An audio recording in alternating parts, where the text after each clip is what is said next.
The road outside Willow Bend looks ordinary in the early hours of a late winter morning, the kind of quiet stretch where headlights glide across open farmland and nothing stirs except the wind scraping against frozen soil. A county maintenance truck crawls along the shoulder, checking for debris washed down from the storm the night before. The worker at the wheel has done this route for years and knows every sagging fence post, every rusted mailbox, every bend in the ditch that traces the edge of the fields. He slows as he approaches a patch of muddy runoff, thinking only of clearing the flow before it freezes over. Then something small catches the beam of his headlights. A soft, washed-out color sitting unnaturally against the brown slush. He steps down from the truck and walks toward it, each step crunching through icy mud. The shape becomes clearer, round and pastel, too bright for the season, too childlike for a ditch in mid-February. He stops a few feet away, breath rising in pale clouds, staring at the object without touching it. It is a plastic Easter egg, cracked slightly along the seam. The same kind that parents hand out at church picnics or hide in backyards when spring finally breaks through the frost. Only this one lies half buried in cold water, its color dulled, its purpose wrong. The man freezes, a jolt of recognition tightening his chest. He has heard stories about these eggs his entire life, warnings whispered by adults when he was a child, retold in classrooms and grocery store lines. He knows what they symbolize. He fumbles for his radio, voice unsteady as he calls in the sighting. It does not take long for patrol cars to arrive. Their lights wash over the fields with a muted glow that seems too delicate for the tension gathering in the air. Officers move carefully, aware of what this discovery could mean. No one says it aloud, but they all understand. The eggs stopped appearing years ago, a silence that many hoped meant the story had ended. But finding one now, after all this time, is like having an old fear breathe again. The officers mark off the area and request a detective. Rowan Kessler arrives shortly after dawn. The horizon is just beginning to lighten, and the sky has that gray-blue tone that promises another cold day. Rowan steps toward the ditch, hands tucked into his coat pockets, studying the small object without immediate judgment. He has seen these eggs before, sealed in evidence bags, labeled and cross-referenced in a case file older than some of the officers standing alongside him. But seeing one in the open, in the wild, is different. It feels like the past rising up through the ice. He kneels beside the ditch, examining the egg's position in the mud. A thin line of water seeps around it, carrying bits of straw from a nearby culvert. The egg's surface is clouded, marked by time, but the seam is intact enough to hold something inside. Rowan does not move it, simply observes, letting the moment settle. Behind him, murmurs ripple through the small group of responders. No one wants to be the first to voice the dread they all share. The farmer whose land borders the road arrives quietly, still wearing the thick flannel he pulled on as he ran from the house.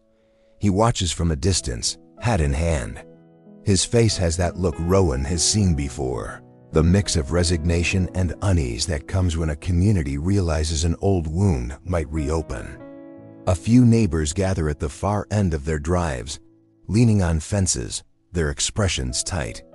Willow Bend is small enough that everyone knows why an egg in a roadside ditch is not just trash. It is history resurfacing. Rowan finally stands and instructs the evidence technicians to collect the object with care. They place it into a container, sealing it away from the cold. The egg looks almost fragile inside the sterile box, as if it were never meant to survive out here in the open. Rowan takes a slow breath, scanning the surrounding fields. The rows of dormant stalks stretch into the distance, quiet and bare. A place like this does not forget. It absorbs stories, holds them in the soil, waits for someone to uncover them. As the technicians prepare the egg for transport, Rowan steps aside and pulls out his notebook. He writes down the time, the location, the condition of the area, but his mind is elsewhere. He thinks of the family who has carried this weight for decades, the mother who still attends every memorial service, The brother who returned to town because leaving did not erase the memories. He thinks of the old case files with their faded ink and the detectives before him who chased leads that dissolved into nothing. A gust of wind sweeps across the ditch, rustling the dry weeds. Rowan watches the technicians carry the container toward the cruiser, knowing this discovery will not fade quietly. Someone will have to tell the Ellison family. Someone will have to answer the questions that will rise across the community by nightfall. And someone will have to reopen a case that has lived too long in the shadows. The road settles back into its morning stillness as the officers disperse. Only a faint set of footprints remains near the ditch, already softening under the wind. Rowan lingers for a moment after the others leave, looking down the stretch of farmland where the horizon meets the frost. There's a heaviness in the air, the unmistakable sense that the past is shifting, preparing to reveal something long buried. He turns toward his car, aware that what happens next may reshape the story Willow Bend has told itself for 30 years. As he closes the door and starts the engine, a single line settles in his mind, steady and undeniable. To understand how this began, we go back to 1993. If stories like this matter to you, subscribe now. It helps us bring more truth to light. On most mornings in Willow Bend, the Ellison house stirred before the sun did. The furnace clicked on, flooding the small rooms with a soft hum, and the smell of toast drifted from the kitchen. Mara Ellison was usually the first one awake, her small feet padding across the hallway as she made her way toward the dining table with a pencil tucked behind her ear. She liked to draw before school, tiny sketches of her classmates or the stray cats that wandered behind the grain elevator. She carried a little notebook with dog-eared corners that she filled with scenes from her imagination, always with a quiet focus that made her seem older than 9. Her mother would hand her a mug of warm milk and ask what she was drawing that day. Sometimes Mara explained, and sometimes she just shrugged, smiling in a shy way that meant she wasn't ready to share yet. Her father, still shaking off the sleep from his early factory shift, would sit beside her and ask about the spelling test or the science project she was working on. Their mornings were simple and repetitive, the kind of routine that feels ordinary until you lose it and realize it was a small form of safety. The Ellison family lived in a one-story house with pale green siding and a yard that always seemed a little overgrown. Mara didn't mind. She liked the dandelions and collected them in handfuls each spring, placing them in mismatched jars around the kitchen. Her older brother, Daniel, teased her gently about it, pretending to sneeze dramatically at the sight of all the yellow heads. But when no one was looking, he sometimes helped her pick the longest ones. At school, Mara sat in the second row by the window, where she could see the bus lot, and beyond that, the narrow line of trees marking the far edge of the playground. She was quiet but attentive, the kind of student who listened closely and whispered answers to herself before raising her hand. She loved story time and always carried extra crayons in case a classmate needed them. Teachers described her as gentle, thoughtful, a child who watched the world closely. During recess, she drifted between groups, comfortable with everyone, but attached to no particular clique. Some days she played on the swings, legs pumping hard as she tried to touch the sky. Other days she wandered along the fence line, searching for smooth stones or lost hair ties or anything small enough to slip into her pocket. She liked objects that carried the faintest trace of a story. That habit was what made the Easter egg so special to her, the one she kept from last year's church picnic. It was a small, pale yellow egg with a tiny crack at the top, just big enough for a bit of tape to hold it together. Inside, she kept stickers, folded notes, and the occasional bead she found on the playground. It wasn't valuable, but it held all the things she didn't want to lose. Her mother often found it on the edge of the coffee table or tucked under Mara's pillow, the contents rattling softly whenever she moved it. Willow Bend itself was a gentle place through Mara's eyes. She liked the way the fields looked in spring, when the first shoots of corn broke through the soil in straight green lines. She liked the grocery store owner who always handed her a peppermint when she visited with her mother.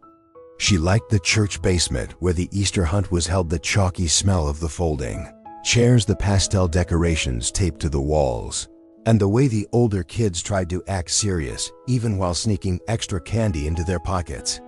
What she loved most was walking home from her friend Talia's house. Their homes were only a few blocks apart, separated by a grassy lot, a narrow drainage ditch, and a row of backyards. It wasn't far, and in Willow Bend, lots of children walked home that way. Mara liked the quiet path, the way the ditch bubbled after a rainstorm, the way the dogs barked behind the fences, alert and excited as she passed. The walk had a rhythm she found comforting. Her mother often watched her from the window until she reached the corner, though Mara never knew it. The world felt safe to her, and she asked repeatedly for more independence. She wanted to walk alone, to show she was growing up, to prove she could handle the responsibility. Her parents allowed it because at the time, there was no reason to think otherwise.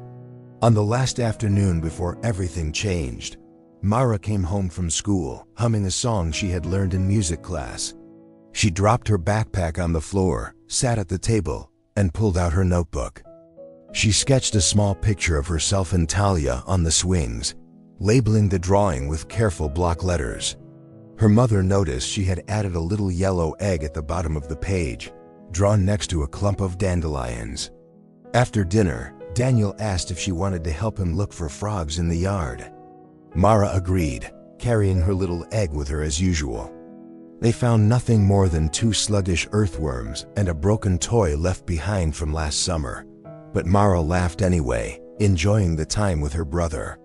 When they went back inside, she carefully placed the egg on her knitstand, straightening it so it wouldn't roll. The next day was a mild spring Friday.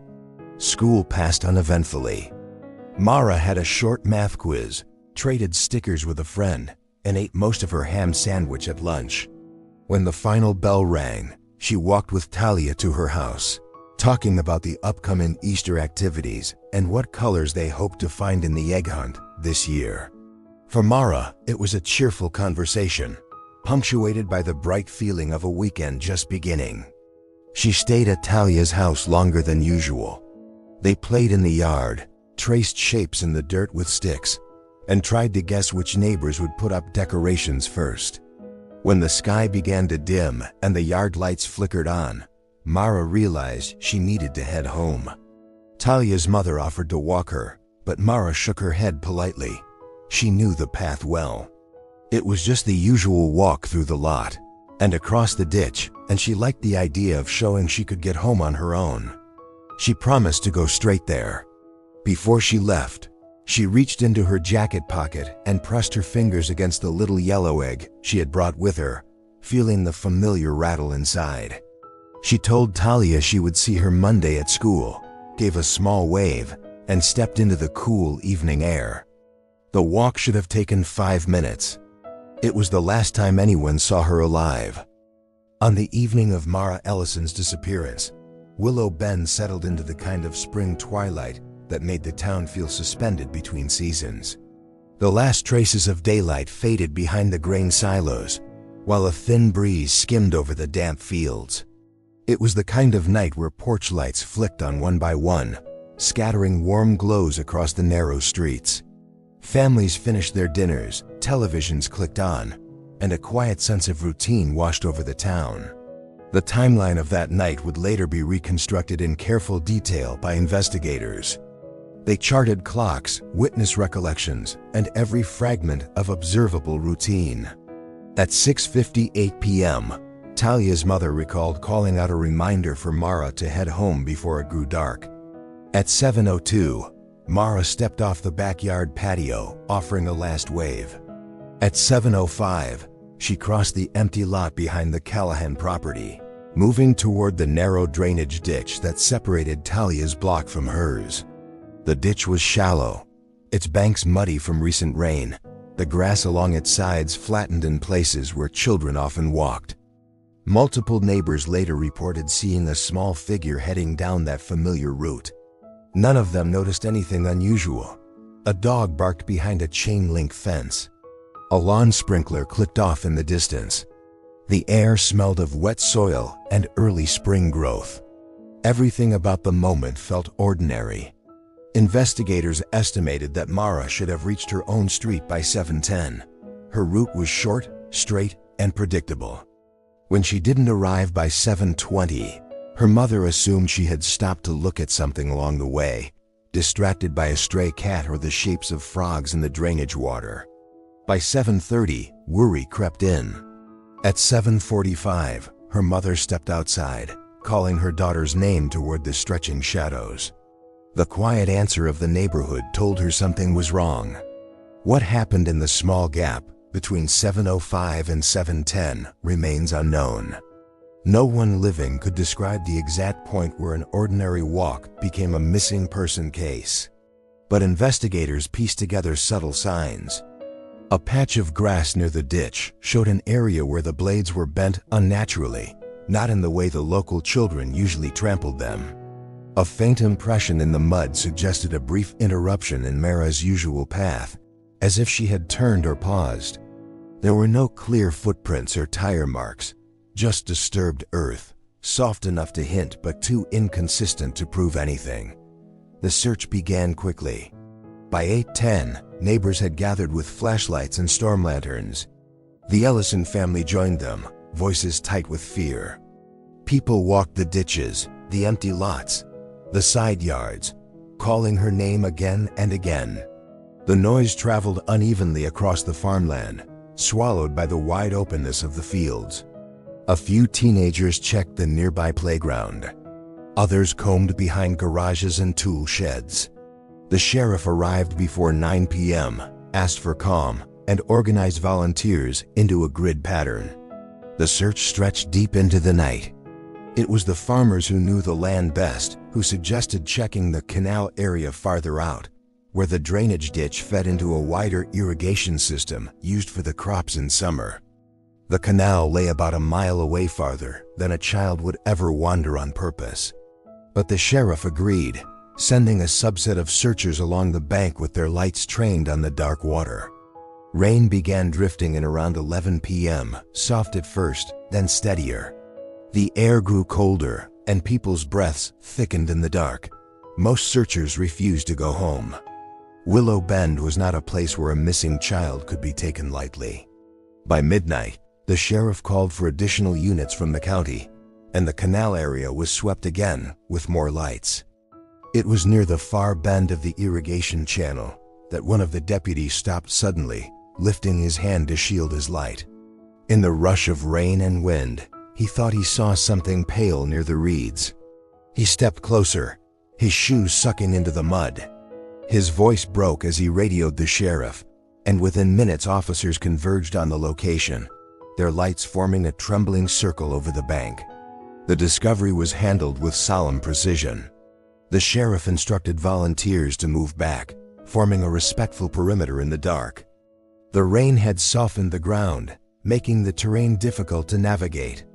Officers moved with measured steps, preserving as much of the area as they could. By 1 a.m., the site had become a controlled scene. Even without the details that would emerge later, everyone present understood that the search had come to an end. The Ellison family was escorted home. The case shifted instantly from a missing child to a homicide investigation. What stood out to detectives in the first hours was not only the location, but also the subtle details around it. The bank of the canal showed signs of disturbance, torn grass, displaced mud, and a few faint impressions that could have been left by shoes or the shifting weight of a body. The rain had erased much of the clarity, but investigators documented the patterns that remained. They collected soil, plant matter, and fibers from the reeds. They marked positions along the canal where anything unusual appeared. A piece of twine tangled in the brush, a flattened patch where the reeds were bent at an angle, a tiny bead half buried in the mud that looked like it could have come from a child's hair accessory. One of the deputies found the bead and held it under his flashlight. It was pale blue, almost translucent, and no bigger than a dried pea. He placed it carefully into an evidence envelope. Later, it would be shown to Mara's mother, who hesitated before saying it did look familiar, though she couldn't be certain. Children in Willow Bend shared trinkets all the time. The bead became a small, uncertain clue, one of many that would fill the case file in the coming days. By morning, news had spread across town. People stepped out onto their porches with coffee cups in hand, looking toward the area where emergency vehicles still clustered. The sun rose slowly over the eastern fields, gold light catching the tops of the grain silos. School administrators made phone calls, parents kept their children home, and church volunteers gathered to prepare meals for the Ellison family. Conversations were quiet, strained, and threaded with disbelief. Nothing like this had ever happened in Willow Bend. Detectives began interviewing neighbors. Most had seen or heard nothing unusual. One woman mentioned a white pickup she didn't recognize earlier that day, parked near the Callahan lot. Another said she had heard a dog barking persistently around the time Mara left for home, though she admitted dogs bark for many reasons. A man who lived near the canal claimed he saw headlights briefly near the irrigation road around dusk, but he couldn't recall the make or model. The sheriff's department followed every lead. They checked the canal's access points, noting that one of the maintenance gates had been left ajar. They found tire impressions nearby, but the pattern was too obscured to match to any particular vehicle. They canvassed farms and outbuildings, visited the processing plant where several seasonal workers had been on shift that evening, and requested that residents report any unusual behavior or sightings. As investigators reconstructed Mara's final route, they returned to the drainage ditch behind the Callahan property. In daylight, the shallow bank revealed more details. A small footprint was found near the edge, likely Mara's, though it was not definitive. Just beyond that, a slight indentation in the mud looked different, wider, deeper, angled in a way that suggested a heavier individual. These impressions were photographed, but the rain had blurred their borders, leaving much open to interpretation. The most unsettling detail came from a location not far from the ditch. A volunteer who had joined the search during the night returned to the area mid-morning, wanting to help in any way she could. As she walked along the grassy path, she noticed something lodged between two clumps of weeds. It was small and bright, its color faintly peeking through the wet green. She bent down and picked it up. It was a plastic Easter egg. This one was pink, with a thin line of dirt along its seam. It had no tape, no message, nothing inside. It rattled loosely, as if empty. She held it in her palm for a long moment, uncertain what she had found. She carried it to the nearest officer and simply handed it over, unable to speak. The officer's face tightened. He sealed the egg in an evidence bag and took the volunteer's statement. No one could explain how it had ended up near the ditch. The location was not part of the church event grounds, nor did it lie on any route where children usually drop toys. It seemed out of place in every possible way. Detectives logged it carefully. It was unclear whether the egg had been left intentionally or whether it had nothing to do with the crime at all. But given what they were beginning to suspect, the object felt significant enough to merit attention. Later, when more eggs began appearing over the years, the investigators would look back on this first one as the earliest sign of a pattern they didn't yet understand. As Chapter 3 draws to a close, the final unresolved detail remains this pink egg found near the ditch. No fingerprints could be lifted. No trace evidence clung to its surface. It sat in its evidence bag, untouched except for the volunteer's brief contact, and became the first unexplained object in a case that would eventually accumulate many. It was small, silent, and impossible to interpret. But to the investigators, it marked the beginning of a long trail of unanswered questions, each one leading deeper into the shadows of Willow Bend. In the weeks following the discovery near the canal, Willow Bend entered a state of anxious hypervigilance. Every unfamiliar truck, every stranger lingering too long near a yard, every sound after dark became a potential threat. The sheriff's office was flooded with tips. Many came from people who simply wanted to help, but others came from those desperate to make sense of something senseless. Investigators did their best to track each lead, though many fizzled within minutes. Still, every possibility had to be checked. The first major lead involved a seasonal farmhand who had been working near the Callahan property around the time of the disappearance. His name appeared on multiple neighbor reports. Some had seen him smoking near the edge of the ditch earlier that week. Others remembered hearing him argue loudly with someone in the fields. When detectives interviewed him, he seemed nervous, speaking in short, halting sentences. He claimed he had been alone most of the evening, though he couldn't pinpoint the exact hours. His clothes and truck were searched, his worksite examined, and his employer questioned. In the end, nothing connected him to the case. His nervousness, it turned out, was simply the anxiety of a man who had never been interrogated by police before. He left town soon after, troubled by the suspicion that had settled around him. Another tip came from a pair of teenagers who claimed it had seen a white pickup driving slowly through the area that night. The boys insisted the truck had circled twice before turning toward the irrigation road leading to the canal. They described loud muffler noise and a broken left taillight. The sheriff's department canvassed every white pickup owner in Klein County, checking registrations, repair logs, and alibis. One truck seemed promising, a man who lived alone on the outskirts of Willow Bend, known for drinking heavily and keeping erratic work hours. His truck had a mismatched taillight and a dent in the rear bumper. Detectives approached him cautiously. He answered the door with a weary look, as though expecting something like this to happen eventually.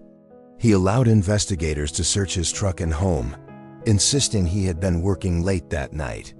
His employer confirmed it, describing him as rough around the edges but hardworking. No evidence tied him to the crime, and the teens later admitted they hadn't gotten a clear look at the truck after all.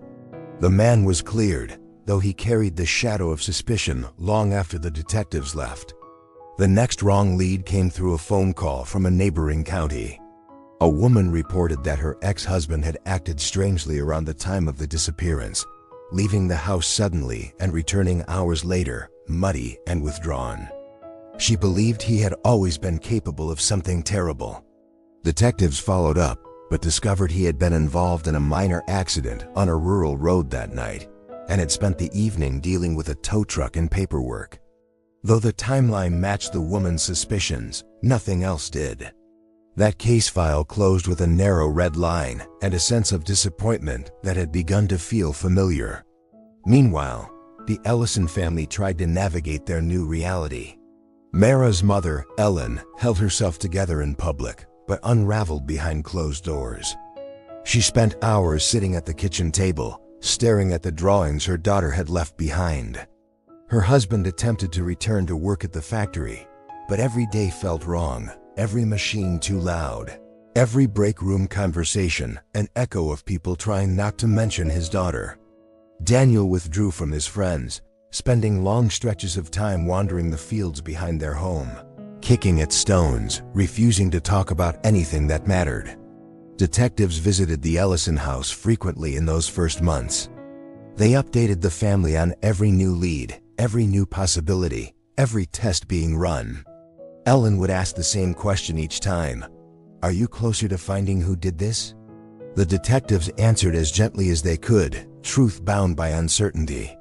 Over time, the visits grew less frequent, not because anyone forgot, but because the investigation had begun to stall. Reporters came next. Local journalists knocked on doors, asking neighbors to recount what they saw. Larger media outlets followed, filming the grain silos and the canal road, framing Willow Bend as another quiet town broken by tragedy. Some of the coverage was thoughtful, but much of it felt invasive. Neighbors avoided the cameras, and the Ellisons stopped answering their phone altogether. As summer approached, the sheriff's office brought in state investigators and a profiler. The profiler reviewed the early evidence, studying the pink egg found near the ditch with a particular intensity. She suggested that its placement was deliberate, that it was unlikely to be a coincidence. She theorized that the person responsible might be someone familiar with the town's patterns, someone who enjoyed watching the community react. Her report concluded with several behavioral possibilities, each one more unsettling than the last. Based on her input, Detectives revisited individuals with connections to the church, the school, and nearby farms.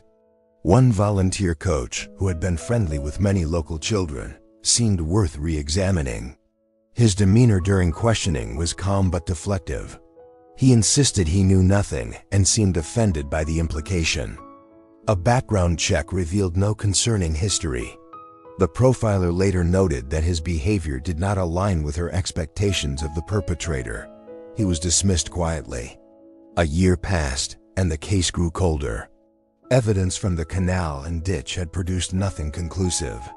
The items collected, the bead, the twine, several plant samples, held no usable clues. Forensic labs had tried lifting prints from the pink egg, but the surface was too smooth and too exposed to the elements. Every promising lead dissolved into uncertainty. The Ellison file grew thicker, filled with notes that repeated the same outcomes. Insufficient evidence, inconclusive, dead end. 5 years in, the investigation took another turn when similar eggs began appearing sporadically around town. One was left near the elementary school playground on a Sunday morning. Another was found on a picnic table behind the church. A third was discovered in the mailbox of a retired teacher who had known Mara during her brief time in school. Each egg was empty. Each one had the same faint line along its seam, as if opened and shut repeatedly. Detectives treated these incidents with urgency. They dusted every egg, interviewed every person who might have seen someone leaving them, installed patrols around key locations, and compared the eggs to the original pink one. No matches emerged. No evidence stuck. Whoever was leaving them, if it was the same person, seemed to understand how to avoid detection. During these years, conversations within the sheriff's office grew strained. Officers rotated through the case, contributing new ideas or re-examining old theories. Some brought enthusiasm that faded with each failed lead. Others carried frustration openly, slamming files shut or pressing their palms against tired eyes. One veteran detective muttered once, in a moment of exhaustion, "It's like chasing smoke." No one disagreed. The Ellison family continued to attend annual memorials at the canal. The events began small, grew for a few years as the case drew media attention, then shrank again as life carried people in different directions. Ellen held on to hope because the alternative felt unthinkable. Her husband grew quieter, speaking less each year. Daniel, now a teenager, grappled with anger that had no target, once shouting in the sheriff's office parking lot that someone needed to care enough to solve this. Officers watched him with understanding, knowing grief often looked like fury. By the 10th year, a young reporter asked Ellen how she kept going. Ellen replied simply, "Because she mattered." It was the kind of answer that struck people, but its weight lingered most heavily on those closest to the case. In the early 2000s, new forensic technologies emerged, raising a small wave of renewed interest. Detectives resubmitted samples from the initial investigation, hoping modern methods might reveal something missed before. But the samples were too degraded, too contaminated, too incomplete. The lab report returned with the familiar wording, "insufficient for comparison." The disappointment felt sharper this time because hope had briefly lifted expectations. Another lead surfaced when a local man insisted he had seen someone dropping an egg near the church one early morning. He described a figure in a hooded jacket walking quickly toward a truck parked near the lot. Detectives tracked down the truck, only to learn that the driver was an overnight delivery worker who had stopped to stretch his legs. He had never heard of the case until that moment and looked bewildered as investigators questioned him. This too was ruled out. As years turned into decades, new officers joined the department, inheriting the case file with the same mix of dread and determination their predecessors felt. They tried reorganizing the evidence, creating new charts, mapping patterns that never quite connected. They studied weather patterns, church events, school schedules, and seasonal work cycles. None of it brought them closer to the truth. The final stretch of the chapter takes place in 2018. A period when the case had settled into an uneasy quiet. The egg incidents had stopped years earlier. Annual memorials were small and somber. The Ellison family lived with a grief that felt worn, familiar, and heavy. The sheriff's office still kept the file open, but updates had become rare. Most officers believed the case would never be solved. One afternoon, a deputy placed the Ellison file back onto the shelf after yet another fruitless re-examination. He paused, hand resting on the box, and exhaled deeply. The words slipped out before he realized he had spoken them. "Maybe this is as far as we get." In that weary moment, the case felt like it had reached the edge of possibility, suspended between lingering hope and the slow exhaustion of time. The file remained open, but the silence around it was settling into something like resignation. In the years that followed the stalled investigation, life in Willow Bend moved forward in uneven steps, as if the town were learning to walk again after a long injury. The Ellison family lived quietly, their home becoming a place where grief settled into the corners like dust that no one dared sweep away. Seasons rose and fell. The fields changed from green to gold to frozen stubble. And through it all, Mara's absence pressed against everything, a shape in a room that no one could touch but everyone felt. Her mother, Ellen, tried to maintain the routines that once held their family together. She kept Mara's drawings in a worn folder inside the kitchen cabinet, pulling them out on quiet afternoons when the house felt too large. Her father polished the old wooden frame around their favorite photo of Mara each spring, rubbing his thumb along its edge until the wood grew smooth. He rarely spoke about her, but whenever someone mentioned her name, his eyes drifted as if searching the edges of the room for something only he could see. The years reshaped each of them. Ellen's hair turned from a deep brown to a softer gray. Lines formed around her mouth, not from age alone, but from the constant effort of holding herself steady. Daniel grew taller, his voice deepening, his posture stiffening in ways that suggested he was bracing himself against a world that had failed to protect his sister.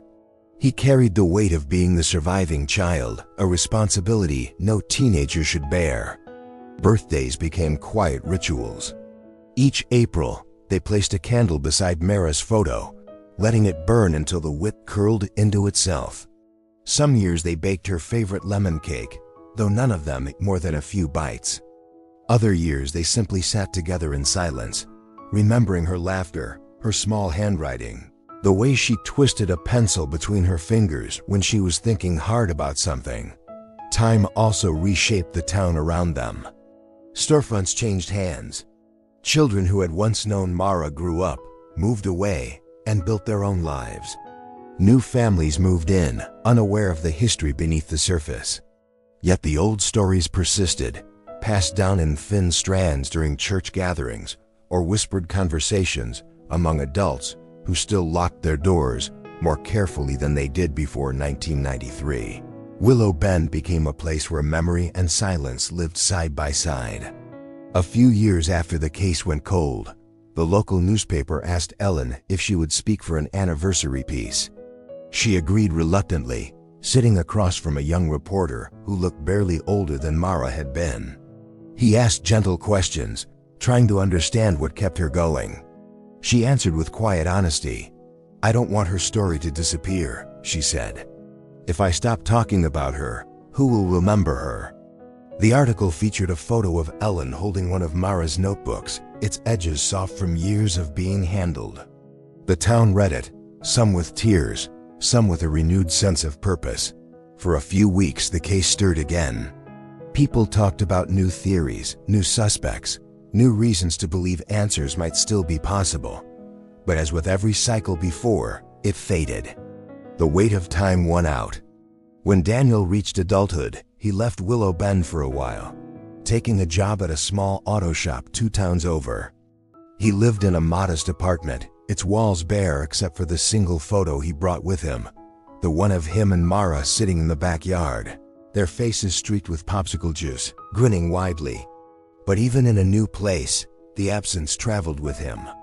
Some nights he found himself staring at the photo for long stretches, wondering who she might have become. After a year, he returned home, claiming he wanted to be closer to family. In truth, He felt tethered to the place where her story had unfolded. Leaving had not brought peace. Through these years, the case files remained in a cardboard box in the sheriff's office, their edges softening, their labels fading. Detectives came and went. Some reread the file with fresh determination, only to find themselves circling the same empty spaces. The pink egg collected near the ditch still sat in its evidence bag, sealed and untouched. Other eggs discovered in the years that followed were catalogued, examined, logged, but never linked to anything solid. They became part of a growing collection of unanswered questions. During the late 1990s, forensic science advanced in ways that sparked renewed whispers of hope. Families of missing or murdered children across the country watched as new technologies promised breakthroughs that once felt impossible. Ellen clipped articles from magazines and newspapers, saving them in a shoebox in her closet. She read about DNA tests that could extract profiles from smaller and smaller samples. She read about cold cases solved after decades. She read about families who waited as long as she had and still found truth. Every few months, she would call the sheriff's office and ask if they had heard of any new methods that might help. The deputies noted her inquiries with compassion, though they knew the evidence collected from the canal had degraded under the storm that night. They explained gently, over and over, that the technology wasn't quite there yet. Still, she asked. Still, they listened. The early 2000s brought subtle changes. Digital storage replaced paper files. The sheriff's office upgraded its systems. Some items from old cases were re-examined as a matter of routine. But nothing in the Ellison file responded to new analysis. The DNA samples were too compromised. The impressions near the ditch too unclear. The eggs too clean or too exposed to the elements. It seemed as though everything the perpetrator left behind had been designed to taunt without giving anything away. Even so, the family continued to honor Mara's memory in small, unwavering ways. Ellen kept the little yellow egg on a shelf in the living room, dusting it gently each week. She would sometimes open it, running her fingers over the stickers Mara had collected. The objects inside never changed, but to Ellen, they remained a steady connection to her daughter, a reminder of the child she had been before anyone stole her future. Years layered themselves on top of each other. Holidays came and went. Friends aged, retired, moved. Houses were painted new colors. The canal was dredged and reinforced, though the workers exchanged uneasy glances when they reached the bend where Mara had been found. Some avoided that section of the bank altogether, out of quiet respect. At every annual memorial, the crowd grew smaller. Reporters stopped attending. Only the closest friends and family members remained, placing flowers and sharing stories. One year, the pastor read a passage about endurance, his voice shaking slightly as he spoke. Another year, a former classmate of Mara's, now a grown woman, brought a letter she had written but never sent, describing how she still thought about her friend whenever she saw dandelions in the spring. Despite the shrinking attention, the Ellisons kept going. They learned to cook dinner again without falling silent halfway through. They managed to laugh some nights, even if the laughter felt fragile. They attended community events, showing up not because they were healed, but because life was insistent in its way of continuing. They were not whole, but they endured. It wasn't until the late 2010s that something shifted. A young detective named Rowan Kessler joined the department, bringing with him a quiet determination that caught the attention of older deputies. He had grown up hearing stories about the case and had studied forensic methods with an intensity fueled by genuine curiosity. He asked to see the Ellison file, spending late nights at his desk reading every page, every report, every scrap of information that had accumulated over the years. One afternoon, he visited the Ellison home. He spoke softly, explaining that he was not promising anything, only that he wanted to understand the case more deeply. Ellen listened carefully, her hope cautious but unmistakably present. Daniel, now an adult working in a local auto shop, watched the detective with guarded eyes. He had seen investigators come and go, each one leaving behind a trail of unfulfilled promises. But Rowan seemed different. He didn't offer reassurances. He offered effort. The moment that would define the next chapter came quietly. Rowan sat in the sheriff's office after hours, flipping through evidence bags that had not been opened in years. When he held one particular egg under the fluorescent light, a faded pastel object recovered in 1998, he paused. Something about the seam, the thin residue on the tape, made him wonder what might be possible with the tools of today. He signed the egg out for transfer to the state lab, documenting every step with precision. He didn't know then what it would become. He only knew that the case deserved one more try. And with that simple act, hope seeped back into a story long weighed down by grief. Where are you watching from tonight? Drop an emoji in the comments. The egg sat in its evidence container like a relic from another era. Its pastel surface had faded to a washed-out grayish blue, its seam lined with the thin residue of tape applied decades earlier. For years, it had lived in a cardboard archive box, untouched except for the occasional re-examination that always led to disappointment. But in 2021, inside the quiet fluorescent hum of the Klein County Evidence Room, Detective Rowan Kessler stared at the object with a stillness that suggested something in him refused to accept its silence. He studied it as if seeing it for the first time. The egg had been collected in 1998, discovered on a roadside near a patch of weeds a few miles from town. At the time, investigators believed it to be connected to the same taunting pattern that had haunted Willow Bend for years. They photographed it, documented its location, tested the tape, and stored it away. Nothing had come of it. The technology had not been ready. Yet Rowan had spent months reading new forensic journals, watching old cold cases rise from decades of stagnation through genetic genealogy. He knew that methods now existed to extract DNA from objects once believed useless. So without turning away from the egg, he made the choice that would redirect the case. He placed the evidence bag onto the transfer tray and signed the form authorizing its release to the state laboratory in Columbus. He carried the transport container out to his car in the pale morning light. Frost clung to the grass. A slow-moving sun crept above the fields. As he eased the box into the passenger seat, he understood he was acting on more than procedure. It was instinct, persistence, maybe even faith. Something in the egg felt unfinished, as though it had been waiting for the right moment, the right hands. At the state lab, the technicians greeted him with polite curiosity. Cases like his were not uncommon. Detectives often arrived with old evidence they hoped modern science could redeem. She examined the container first, then the egg itself.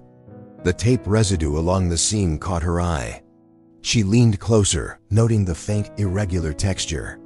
Rowan explained how it had been sealed when first found, how weather and handling had degraded the adhesive. Elise nodded, absorbing every detail. "It's a long shot," she said quietly. "But sometimes the smallest fragments carry the truth." The forensic team prepared the Hood workstation. Lighting shifted to a neutral white designed to prevent contamination. Elise donned fresh gloves and opened the container with meticulous care. She lifted the egg gently, holding it in the airflow stream, turning it slowly so the residue caught the light. The room seemed to hold its breath. Using a micro-swab moistened with a specialized buffer, she touched the interior side of the tape's adhesive, collecting microscopic skin cells potentially trapped decades earlier. Another technician photographed each movement. The swab was placed into a sterile tube and transferred to the extraction unit. Samples from the note inside the egg, which had been written in shaky block letters, were also collected for comparison. The extraction process was slow, precise, and unforgiving.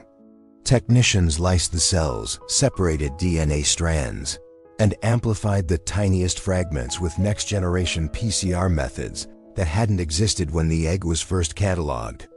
Hours passed. Machines hummed steadily.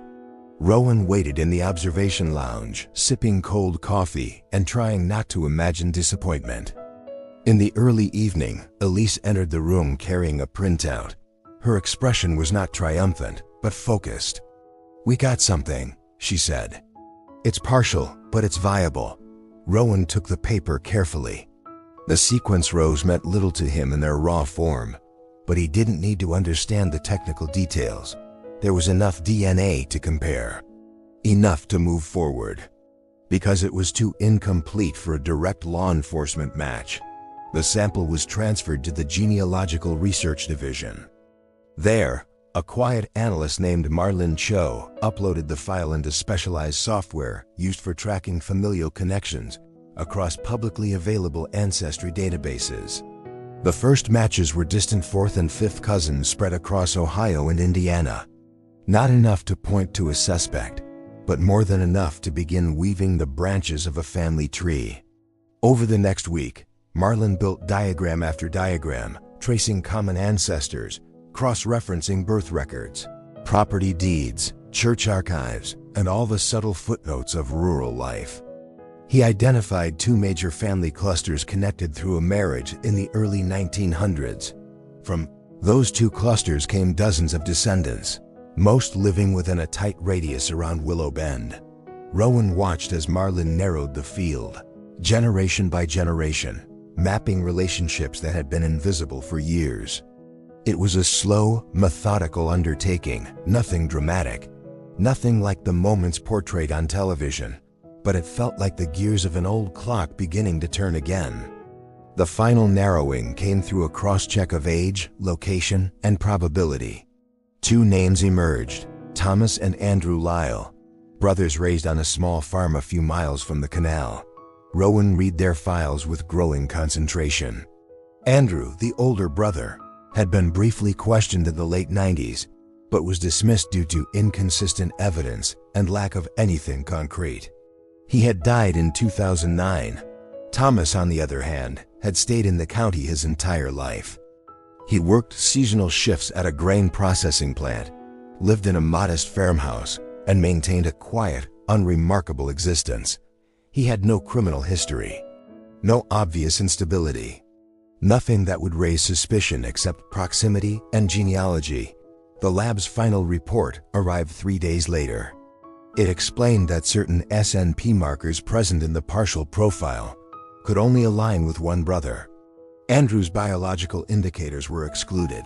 Thomas's were not. That was the twist. For decades, the wrong brother had drawn attention. The man who had lived unobtrusively among the townspeople, blending in so thoroughly he became invisible, was the one whose DNA lingered on a piece of tape sealed inside a plastic egg. The next steps unfolded quickly. Rowan coordinated with surveillance units. Officers were instructed to collect discarded items from Thomas's trash, hoping for a confirmatory DNA match. They retrieved a coffee cup, a cigarette butt, and a napkin. All three were sent to the lab. The match returned in less than 24 hours. The DNA from the coffee cup aligned perfectly with the partial sequence from the egg. There was no ambiguity, no room for doubt. A warrant was secured, and the arrest took place quietly at dawn. Thomas opened the door with a blank expression, caught off guard by the array of officers. He didn't resist, didn't ask for explanations. He simply stared at Rowan as if recognizing a moment he had long feared would come. Word spread through Willow Bend quickly. Neighbors stepped onto their porches, some in disbelief, others in solemn silence. Those who had known the Lyle family exchanged looks of confusion and sorrow. A few whispered prayers.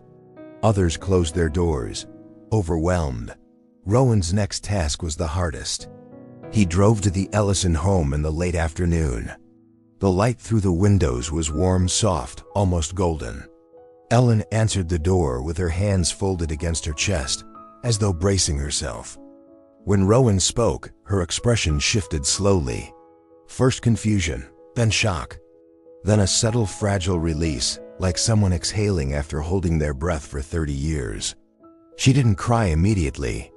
She simply whispered, "Thank you," and gripped her husband's hand as if anchoring both of them to a future they hadn't dared imagine. Daniel arrived moments later from the auto shop. He listened quietly, jaw clenched, eyes fixed on Rowan with a mixture of gratitude and disbelief. "So it's real?" he asked. "It's finally real?" Rowan nodded. The Ellisons didn't celebrate. Their gratitude was quiet, reverent, tinged with the weight of everything they had endured. But something softened in the house that day. The air felt less heavy.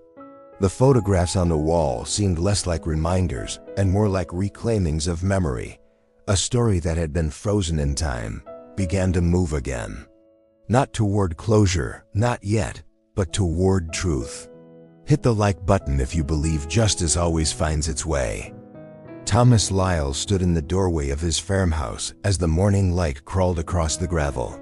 His boots were unlaced, his hair uncombed, and his eyes held the distant look of someone who understood, before anyone spoke, that the past had finally caught up with him. Rowan offered no explanation as the cuffs were placed around Lyle's wrists.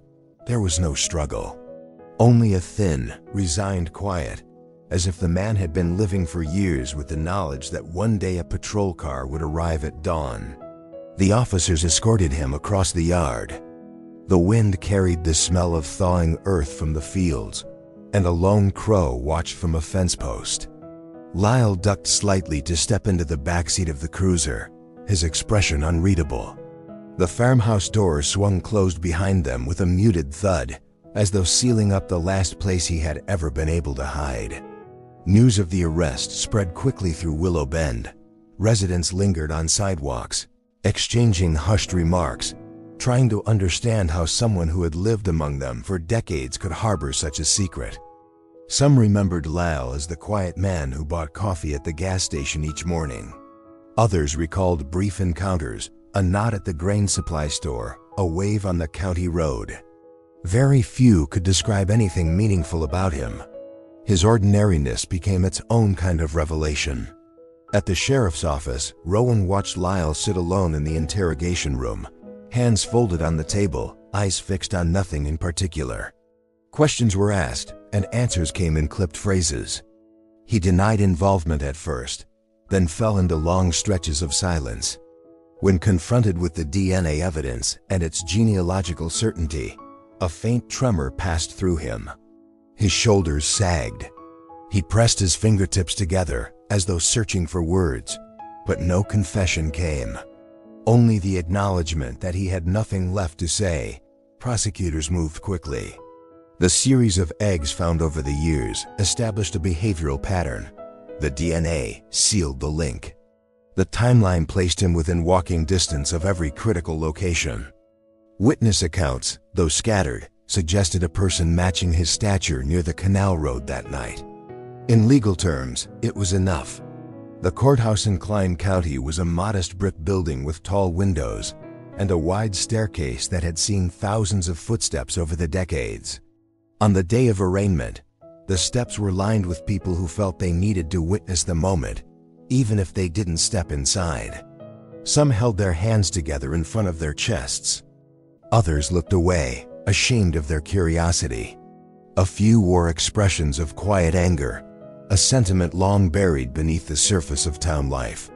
Inside the courtroom, the atmosphere was heavy with anticipation. The polished wooden benches creaked as people settled. The fluorescent lights hummed faintly, casting a soft glow over the room.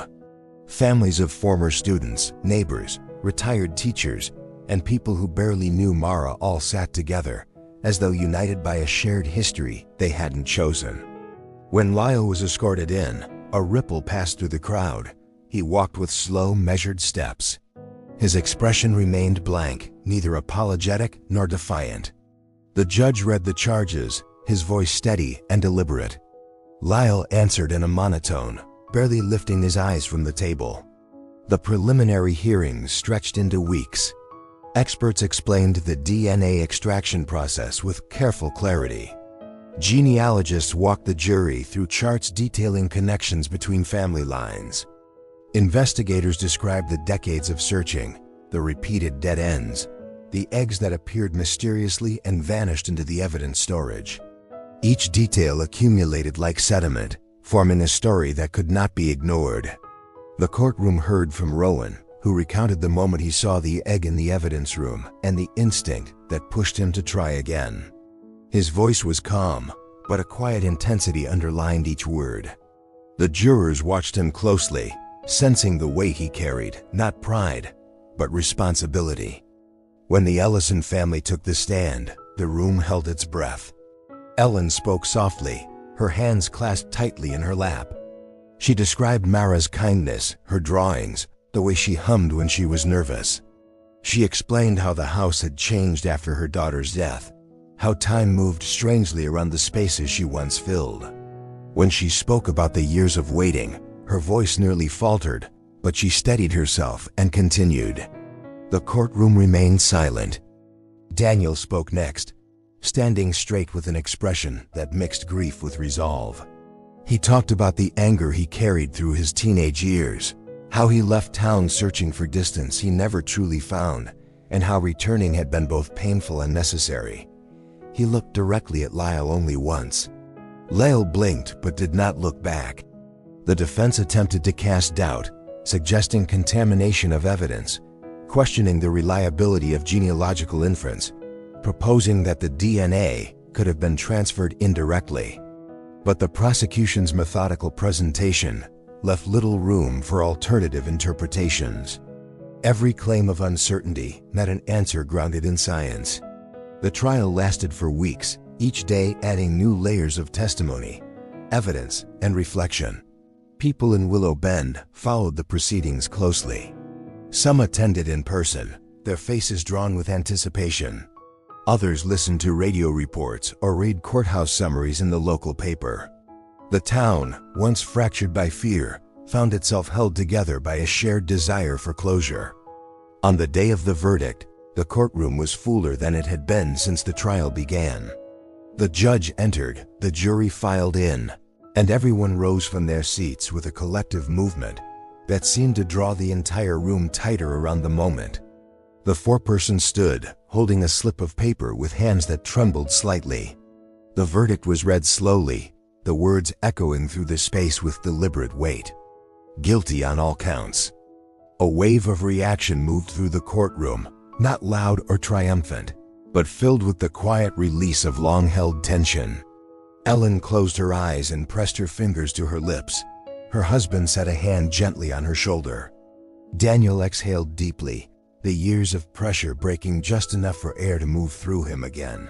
Lyle showed no visible reaction. He sat still, as though absorbing a truth he had expected for years. When deputies approached to escort him out, he rose carefully, hands bound, and walked without looking at anyone in the room. After the verdict, people stepped outside into the sharp sunlight. Some cried softly. Others spoke in murmurs, reflecting on the long road that had led to this moment. Reporters gathered quotes, but the most telling reactions were unspoken.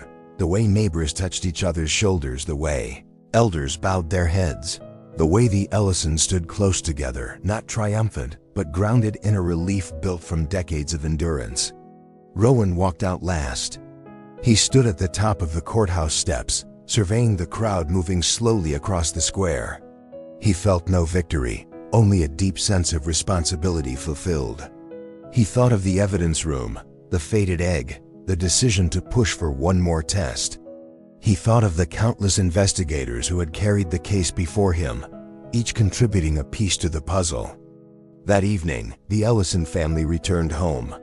They placed a fresh dandelion beside Mara's photo, its bright yellow petals soft and fragile. For the first time in many years, the candle they lit burned not as a symbol of longing, but as a quiet affirmation of truth reclaimed. The town settled into a new pattern of stillness. The fields outside Willow Bend swayed gently in the wind. Porch lights glowed as the sun dipped below the horizon. Life did not return to what it once was, but it moved forward with a sense of balance restored.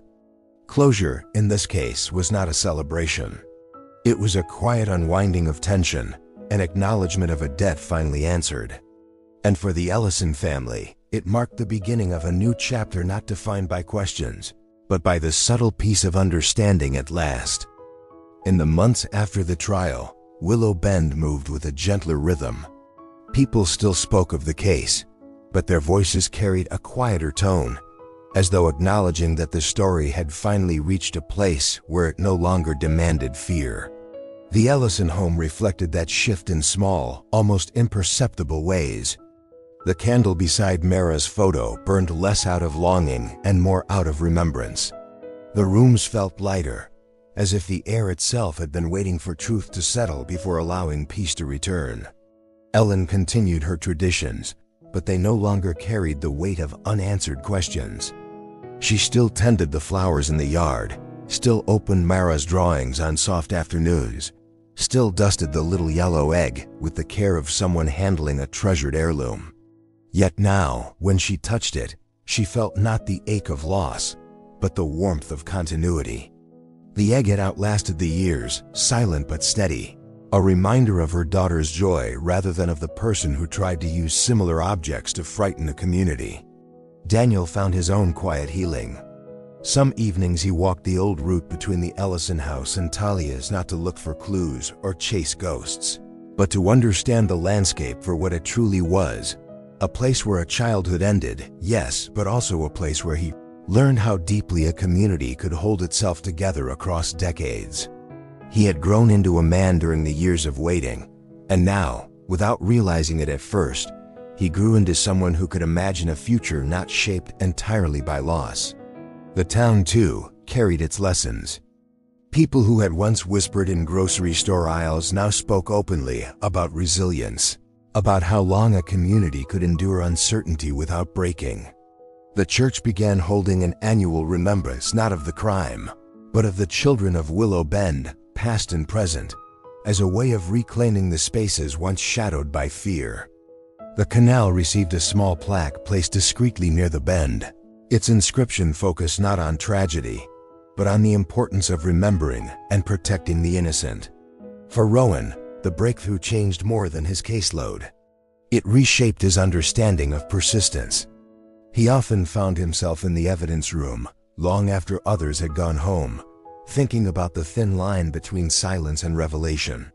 The faded pastel egg that had once seemed irrelevant now sat at the heart of the story, proof that progress sometimes begins with something small and overlooked.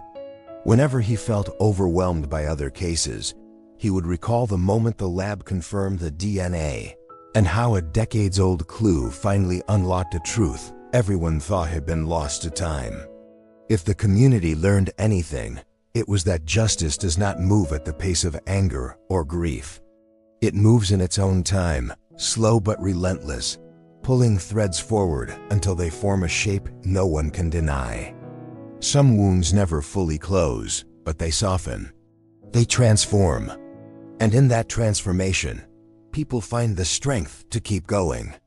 On a clear spring morning nearly a year after the verdict, the Ellisons visited the memorial near the canal. The grass was bright and new, the water moving gently with the season's thaw. Ellen placed the small yellow egg at the base of the plaque, opening it briefly to touch the old stickers inside. Daniel stood beside her, hands in his pockets, breathing in the quiet. There were no television crews, no crowds, no investigators. Just a family reclaiming a moment that had once been unbearable.